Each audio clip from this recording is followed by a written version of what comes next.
Hello dear student. तो कैसे हैं आप सभी। आशा करता हूं कि मस्त होंगे, स्वस्थ होंगे और अपनी अपनी परीक्षाओं की तैयारी में लगे होंगे। तो चलिए, आप अगर यहां तक पहुंच गए हैं तो आपका हम 40 most important question Hindi elective का इसमें कंप्लीट कराते हैं कि जिससे आपका आने वाला जो एग्ज़ाम है उसमें आपका बहुत ही ज़्यादा हेल्प हो जाएगा। तो चलिए, आपका पहला प्रश्न है कि संध्या के बाद कविता के कवि का क्या नाम है। जो आपकी पाठ्य पुस्तिका में कविता दी गई है संध्या के बाद, उसके कवि का क्या नाम है। तो उसके कवि का नाम क्या है, निराला नाम है। उसके बाद क्वेश्चन नंबर सेकेंड है कि घर में वापसी कविता के कवि का क्या नाम है। जो घर में वापसी कविता है उसके कवि का क्या नाम है। तो उसके कवि का नाम धूमिल है। उसके बाद क्वेश्चन नंबर थ्री देखिए कि ऐसी कौन सी जगह थी जहां जाकर शरद को बैठना अच्छा लगता था। ऐसी कौन सी जगह थी जहां पर आखिर शरद को जाकर बैठना अच्छा लगता था। तो वो कौन सी जगह थी, तो वो तपोवन थी। चलिए क्वेश्चन नंबर फोर देखिए कि सपनों को सत्य के रूप में ढालने के लिए कवित्री किन यथार्थपूर्ण परिस्थितियों का सामना करने के लिए कहती है। कि सपनों को सत्य बनाने के लिए कवित्री किन यथार्थपूर्ण परिस्थितियों का सामना करने के लिए कहती है। तो वो कहती है कि दीपक की भांति जलना और फूल की तरह खुशबू देना। मतलब इसका आंसर होगा दोनों। चलिए क्वेश्चन नंबर फाइव देखिए कि अम्मा अनजान बनकर क्या दर्शाना चाहती है। अम्मा जो है सो अनजान बनकर क्या दर्शाना चाहती है। वह बच्चों को खाली स्थान। तो इसका आंसर होगा कि वह बच्चों को उनके अंदर भय को बरकरार रखना चाहती है। चलिए क्वेश्चन नंबर सिक्स देखिए कि मकबूल द्वारा खेल कूद में हिस्सा लेने पर हाई जंप में कौन सा स्थान प्राप्त किया था। जो मकबूल है कहानी में, उसने खेल में हिस्सा लिया तो हाई जंप में उसने कौन सा स्थान प्राप्त किया था। तो उसने पहला स्थान प्राप्त किया था। वास्तव में बिजली के स्टोव का हमें प्रयोग नहीं करना चाहिए। क्योंकि इसलिए नहीं प्रयोग करना चाहिए कि उसमें करंट लगने का खतरा बना रहता है। क्वेश्चन नंबर आठ देखिए कि शरद के नाना केदारनाथ ने शरद को क्या पहनाकर उसे गोद में उठाया था। कहानी के अनुसार जो शरद के नाना थे उसने शरद को क्या उसको उठाया था तो उसे क्या पहनाया था। तो उसे सोने की तगड़ी पहनाई थी। क्वेश्चन नंबर नाइन देखिए कि बोर्डिंग स्कूल में मकबूल के कितने दोस्त बने थे। तो मकबूल के कुल 6 दोस्त बने थे। कितने दोस्त बने थे, 6 दोस्त बने थे। क्वेश्चन नंबर 10 देखिए कि शरद के पिता मोतीलाल कैसे व्यक्ति थे। तो शरद के पिता मोतीलाल जो थे वो स्वप्नदर्शी व्यक्ति थे। कैसे थे, स्वप्नदर्शी। मतलब वो स्वप्न देखते थे, वो सोचते थे कि ये हो जाएगा वो हो जाएगा। तो वो स्वप्नदर्शी व्यक्ति थे। हस्तक्षेप कविता में मगध के सत्ताधारी द्वारा किए गए शोषण का किस प्रकार वर्णन किया है। जो हस्तक्षेप कविता है आपका, उसमें मगध के सत्ताधारी द्वारा किए गए शोषण का किस प्रकार से इसमें दिया गया है। तो वह सत्ता के कार्य प्रणाली का वहां पे रिवाज नहीं था। उसके बाद है 12 नंबर क्वेश्चन कि पिता की आंख लोहे की भट्टी के समान जो ईंधन के अभाव में अपना ताप एवं प्रभाव खो चुकी है। इससे क्या तात्पर्य है। जो ये आप लाइन पढ़िएगा कि पिता के की आंखों में लोहे के भट्टी के समान जो ईंधन के अभाव में अपना ताप खो चुकी है। इस लाइन को पढ़ने से कहीं ना कहीं आपको ये महसूस होगा कि उनका जो परिवार है वो कहीं ना कहीं गरीबी से जूझ रहा था। क्या से जूझ रहा था, गरीबी से जूझ रहा था। मतलब वो लोग गरीब थे। वैसे हम स्वजन हैं, करीब हैं। कवि ने वैसे शब्द का प्रयोग क्यों किया। यहाँ पे कवि ने वैसे शब्द का प्रयोग क्यों किया, क्योंकि वे सभी रक्त के संबंधी थे। मतलब कहीं ना कहीं वो सभी स्वजन थे। मतलब एक दूसरे से संबंध रखते थे, परिवार के लोग थे। उसके बाद है 14 नंबर क्वेश्चन कि जनरल स्टोर के सामने से गुजरते लोगों को देख मकबूल क्या करता था। कहानी के अनुसार जो मकबूल था वो जनरल स्टोर से जब लोग गुजरते थे तो उन्हें देखकर वो क्या करता था। तो उन लोगों की वो पेंटिंग बनाता था। क्या करता था, पेंटिंग बनाता था।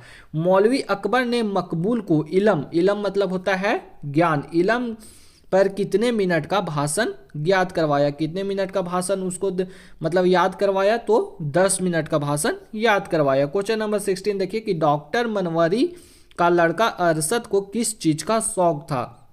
जो डॉक्टर मनवरी का लड़का अरशद था उसे किस चीज का शौक था। तो उसको गाने और खाने का शौक था। क्या था, गाने और खाने का। कामीन को है बालक प्यारा जो प्यारो को मोरे रे। कविता में कामीन शब्द का प्रयोग किसके लिए किया गया है। जो कामीन शब्द है वो किसके लिए किया गया है। तो वो आपका माया के लिए किया गया है। किसके लिए किया गया है, माया के लिए किया गया है। चलिए क्वेश्चन नंबर 18 देखते हैं कि शरद द्वारा लिखी गई कहानी का क्या नाम है। जो शरद द्वारा लिखी गई कहानी है उसका क्या नाम है। तो उसका नाम क्या है, काशीनाथ है। क्या है? काशीनाथ है। उसके बाद है 19 नंबर क्वेश्चन, देखिए 19 नंबर की गोपी का श्री कृष्ण से वियोग क्यों हो गया? गोपियों का श्री कृष्ण से वियोग क्यों हो गया? तो उनका वियोग इसलिए हो गया क्योंकि उनके नींद टूटने का वो कारण बन गए थे। चलिए क्वेश्चन नंबर 20 देखिए कि सत्ताधारी वर्ग कैसा बदलाव नहीं चाहता है? जो सत्ताधारी वर्ग होता है, सत्ताधारी मतलब होता है कि जो शासन में है, जैसे अभी हमारे देश में कौन शासन में है? बीजेपी शासन में है, तो वो कैसा बदलाव नहीं चाहती है? वो चाहती है कि लोग उनके जो शासन है उसमें दखल नहीं करे और लोग उनका विरोध नहीं करे। तो इसका आंसर क्या हो जाएगा कि ये दोनों। क्या हो जाएगा? ये दोनों हो जाएगा। चलिए नेक्स्ट क्वेश्चन देखिए कि बाहर के अंधकार को देखकर कवि क्या सोचता है? जो बाहर का अंधकार है उसे देखकर कवि क्या सोचता है? तो उसे शंकाएं होती है, उसकी शंकाएं बढ़ने लगती है। 22 नंबर क्वेश्चन देखिए कि श्याम को कमरे में परायेपन का एहसास होता है क्योंकि खाली स्थान। श्याम को कमरे में परायेपन का एहसास क्यों होता है? क्योंकि खान पान में बदलाव हुआ था। क्या हुआ था? खान पान में बदलाव हुआ था। मगध निवासी हस्तक्षेप से कतराते हैं। जो मगध निवासी है वो हस्तक्षेप से कतराते हैं। क्यों कतराते हैं? क्योंकि उनको सत्ता का खतरा है। उन्हें क्या चीज का खतरा है? सत्ता का खतरा है। मुरली ने किस प्रकार श्री कृष्ण को अपने वश में कर रखा है? जो मुरली है श्री कृष्ण का, उसे श्री कृष्ण ने किस प्रकार अपने वश में कर रखा है? तो मुरली के इशारों पर नाचते थे। क्या करते थे? मुरली के इशारों पर नाचते थे। शरत के कौन से मामा सभी बच्चों को शिक्षा की देखभाल करते थे? शरत के कौन से मामा थे जो सभी बच्चों के शिक्षा का देखभाल करते थे, मतलब पढ़ाई लिखाई का देखभाल करते थे? उनका क्या नाम था? तो आपको बताना है। उनका नाम था ठाकुर दास मामा। क्या नाम था? ठाकुर दास मामा। बसंत ऋतु में पक्षी क्या करते हैं? बसंत ऋतु जब आ जाती है तो पक्षी क्या करते हैं? उनके में क्या बदलाव आता है? तो वो अलग अलग आवाज पैदा करते हैं। उसके बाद है 27 नंबर क्वेश्चन कि पथ की बाधा बनेंगे तितलियों के पर रंगीले। तितलियों से किसका प्रतीक है? यहाँ पे तितलियों जो शब्द आया उससे किसका प्रतीक है? तो इसमें है सो इसका प्रतीक युवतियों से है। क्या है? युवतियों से है। उसके बाद है 28 नंबर क्वेश्चन, केदारनाथ के चौथे भाई अमरनाथ कौन चिड़िया पालते थे? कहानी के अनुसार जो केदारनाथ है उनके चौथे भाई अमरनाथ वो कौन सी चिड़िया पालते थे? तो वो कौन सी चिड़िया पालते थे? तो वो तोता पालते थे। क्या पालते थे? तोता पालते थे। 29 नंबर क्वेश्चन है, मानसरोवर के सुंदर कमल पुष्पों पर मोती के समान क्या गिर रहा था? जो मानसरोवर के सुंदर कमल थे उन पर पुष्पों के समान मोती के समान क्या गिर रहा था? तो इसका आंसर आपका होगा कि ओस की छोटी छोटी बूंदे। जब आप देखिएगा सुबह जाइएगा तो कोई भी झील हो या मतलब नदी हो, वहां पे यदि कमल है तो उस पर एक छोटी छोटी ओस की बूंदे गिरी हुई रहती है। जो शीत गिरता है ना रात में, वो गिरी रहती है, वो एकदम मोती के समान प्रतीत होती है। कवि ने मानसरोवर में हंसों को क्या क्या क्रीड़ा करते हुए देखा है? कवि जो है जो मानसरोवर जाता है तो हंसों को क्या क्या क्रीड़ा करते हुए देखता है, मतलब क्या क्या खेलते हुए देखता है? तो उसको कमल नाल खोजते हुए देखता है और आनंद पूर्वक तैरते हुए देखता है। मतलब इसका आंसर होगा कि दोनों काम करते हुए देखता है। 31 नंबर क्वेश्चन है कि अन्न न भारव निंदा न आवे। अब जैसे इसको आप पढ़िएगा कि अन्न भारव मतलब अन्न मुझे नहीं भाता और निंदा न आवे मुझे नींद नहीं आता। यह किसकी विरह की पीड़ा है? यह किसकी विरह की पीड़ा है? क्वेश्चन पूछा है कि किसकी विरह की पीड़ा है, तो आपका ये आंसर होगा कि ये आत्मा की विरह की पीड़ा है।